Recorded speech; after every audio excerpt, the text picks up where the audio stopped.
Then in the inside there, we just need to finish that off in here. And I was just going to take some of the fondant here, same color, and I was going to just roll it into a cord. And then we'll take some sugar pearls and pop some pearls on there.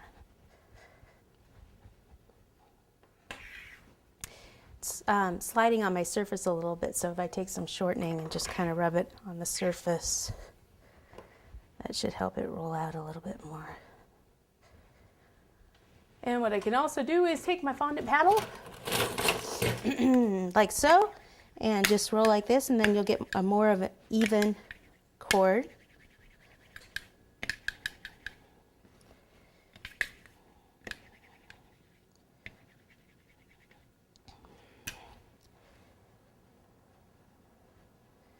Okay, and probably just cut there. Some water on the inside here.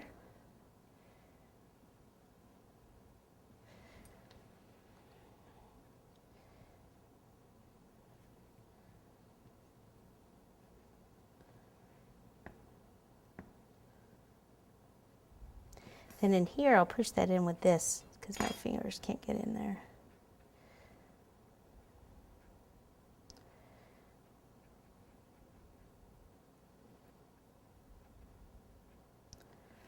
Okay, then we'll just take some white fondant pearls and we'll pop them right in between here.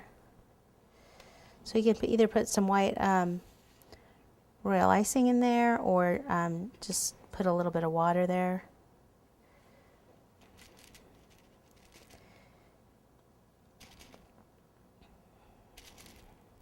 Okay, and then there it is, and if you want to, and I believe I want to, is just go ahead and take some of the super pearl and we could just pearlize the whole thing just to give it a little bit of shimmer.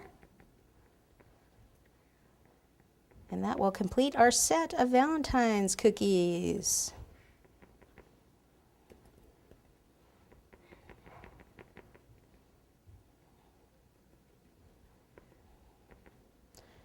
There you go. There's the last one. So let me get them all together for you so you can see them in one big group. So here they are all together. We got our X's, O's, and then this is how you should do it on the tray. You know, don't have all your red ones together or all your pinky ones together. Mix them up. Like I said, see how the cherub now, there's not a lot of work on him, but when it's all in a grouping, they just look fantastic.